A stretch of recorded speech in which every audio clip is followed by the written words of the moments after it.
안녕하세요. 새벽하늘 김태윤입니다. 이제 서울에 있는 아파트를 매매를 할 때 임차인이 있다면 아예 매매 자체가 불가능해졌죠. 서울에 있는 아파트 전부가 토지거래 허가구역으로 지정이 됐고, 그래서 매수인이 실거주를 해야 하는데 임차인이 있다면 불가능하겠죠. 따라서 지자체에서 허가 자체를 안 해주기 때문에 매매를 할 수가 없습니다. 하지만 임차인의 만기가 4개월 정도 남아 있다면 매매 진행이 가능하다라는 내용 지난 영상에서 설명을 해드렸습니다. 결론적으로 세를 끼고 살 수 있는 방법은 없습니다. 하지만 경매로 낙찰을 받게 되면 가능하다라는 내용 제가 또 말씀을 드렸었죠. 그래서 오늘 영상에서는 강남에 있는 아파트를 세를 끼고 매입을 하는 방법에 대해서 자세히 설명을 해드리도록 하겠습니다. 향후 임차인이 나간다고 했을 때의 대처 방법에 대해서도 시뮬레이션으로 설명을 해드릴 거니까요. 영상 끝까지 시청해 주시면 많은 도움이 되실 겁니다. 강남구에 있는 삼성동 힐스테이트 2단지가 경매로 진행이 됐고요. 전용 면적은 40제곱미터가 좀 넘어요. 비교적 작은 평형대의 아파트죠. 이 아파트에는 임차인이 살고 있습니다. 만기는 26년 5월까지고요. 전세 금액은 6억 3천만 원이에요. 일반적인 매매로는 지금 진행이 안 되겠죠. 임차인이 있기 때문에.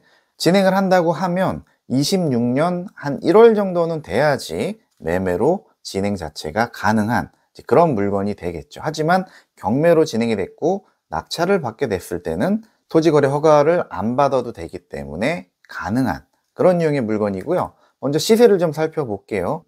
최근에 실거래된 금액은 15억 9천만 원이고요. 지금 현재 가장 저렴하게 나온 매물이 17억 7천인데 그것도 저층이에요. 1층이란 뜻입니다. 규제지역에, 토지거래 허가구역에 이렇게 규제가 강해지니까 매물 자체가 확 줄어들었고요. 이렇게 호가는 올라가 있습니다. 저층이 17억 7천에 나와 있으니까 일반층 같은 경우는 한 18억 정도로 봐도 될 것 같아요. 경매로 나온 물건은 일반층입니다. 일반 매매로 진행을 하게 된다면 대출을 받을 수 있는 금액이 LTV 40%인데 10억이 초과가 되기 때문에 대출은 4억밖에 안 나오죠. 6억, 4억, 2억 알고 계시죠? 그래서 내가 실질적으로 있어야 될 현금은 14억 플러스 알파가 되겠죠. 취득 비용에 중개 수수료까지. 어쨌건 14억이 넘는 금액이 있어야지 이 아파트를 일반 매매로 살 수가 있어요. 그런데 경매로 얼마에 낙찰이 되는지 한번 볼게요. 11억 1,100만 원이 조금 넘는 금액에 낙찰이 됐어요. 18억짜리가. 야, 이거 대박이죠. 그런데 분명 이유가 있습니다. 뒤에서 권리적인 내용을 좀 살펴보도록 할 거고요. 재밌는 게 5월 달에 한번 낙찰이 됐었죠. 낙찰된 금액이 무려 20억 5,600만 원이에요. 굉장히 비싸게 낙찰이 됐었어요. 왜 이렇게 비싸게 낙찰을 받았을까요? 제가 봤을 때는 시세 파악을 잘못한 것으로 보여져요. 지금 2등가의 금액 차이도 엄청나게 크죠. 2등 정도 금액이면은 그나마 좀 이해가 돼요. 그런데 20억 5,600이라는 금액은 정상적인 금액이 일단 아니고요. 경매로 나온 물건보다 2평 더 큰 아파트의 시세가 이래요. 19억 5천에 거래가 됐었고요. 매물은 22억이 제일 저렴한 매물이에요. 아마도 이 평형대의 시세를 잘못 파악을 했을 가능성이 굉장히 높아요. 이런 경우들이 종종 벌어집니다. 그래서 경매를 함에 있어서 가장 중요한 거는 시세 파악이라고 제가 강의 때도 종종 말씀을 드립니다. 자, 권리적인 내용을 좀 살펴볼 거예요. 근저당이 가장 빠른 권리죠. 말소 기준 등기이기 때문에 자기 자신을 포함해서 아래에 있는 권리 모두가 말소가 되죠. 그래서 등기부상의 문제는 없어요. 낙찰받고 잔금 내면 전부 다 등기부에 있는 내용들은 없어진다라는 거죠. 그런데 임차인이 있어요.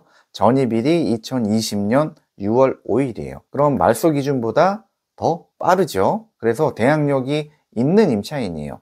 그러면은 권리 분석을 좀 더 디테일하게 해봐야 되는 거예요. 왜냐하면 보증금이 6억 3천인데 이 금액을 배당을 못 받게 되면 임차인이 낙찰자가 인수를 해야 된다라고 했죠. 그럼 배당 여부를 좀 살펴볼 건데요. 확정 일자는 같은 날짜에 받았죠. 그래서 우선 변제권은 가지고 있어요. 우선 변제권이란 마치 물권처럼 근저당 이런 걸 이제 물권이라고 하는데 마치 물권처럼 경매 절차에서 배당을 받는 그러한 권리를 우선 변제권이라고 해요. 그리고 그 우선 변제권의 순서, 그러니까 배당을 받을 수 있는 기준은 6월 6일 0시가 되겠죠. 그래서 이 근저당보다 빠르기 때문에 가장 먼저 배당을 받게 됩니다. 그렇다면 아까 낙찰가가 11억이 좀 넘었었잖아요. 그럼 우선적으로 임차인의 보증금 6억 3천을 배당받을 수 있다는 건데, 정말 조심해야 될 게 바로 배당 요구 여부예요. 배당 요구는 했어요. 24년 7월 19일 날 했죠. 그런데 배당 요구 종기일은 22년도입니다. 한참 뒤에 배당 요구를 한 거예요. 배당 요구 종기 후에 배당 요구를 했다면 배당 요구를 안 한 것과 같게 되는 거죠. 그래서 한 푼도 배당을 받을 수가 없습니다. 경매 절차에서 임차인은 반드시 배당 요구를 해야지만 배당을 받을 수 있죠. 그런데 대항력은 있죠. 그래서 6억 3천 전부를 낙찰자가 인수를 해야 되는 유형인 거예요. 원래라면 좀 골치 아픈 유형이 될 것인데 토어제 때문에 새 끼고 못 사잖아요, 일반적으로. 그러니까 오히려 더 메리트가 있는 물건이 된 거예요. 왜냐하면 경매로는 새를 끼고 살 수가 있으니까요. 이 6억 3천만 원 인수를 해야 되는 것 자체가 새를 끼고 사는 거의 형태가 되는 거예요. 자, 그럼 다시 한번 정리를 해 볼게요. 11억 1,100만 원의 낙찰을 받았죠. 그런데 아까 6억 3천만 원 임차인의 보증금을 인수를 해야 된다라고 했어요. 그러니까 결국 6억 3천 새를 끼고 갭 투자를 한 형태가 되는 거죠. 18억 정도 하는 아파트를 17억 4천만 원의 낙찰을 받은 거죠. 한 6천만 원 정도 싸게 낙찰을 받았고요. 토지거래 허가 안 받아도 되고요. 결과적으로 6억 3천 새를 끼고 갭 투자를 한 그러한 유형이 되겠는데요. 임차인의 만기는 26년 5월이니까 이때까지는 계속 갭 투자로 내가 소유를 하고 있는 거죠. 그런데 조심해야 될 게 있습니다. 임차인에 대한 내용을 다시 한번 좀 살펴볼게요. 전입이 2020년 6월 5일이죠. 만기가 언제냐면은 24년 5월 29일이에요.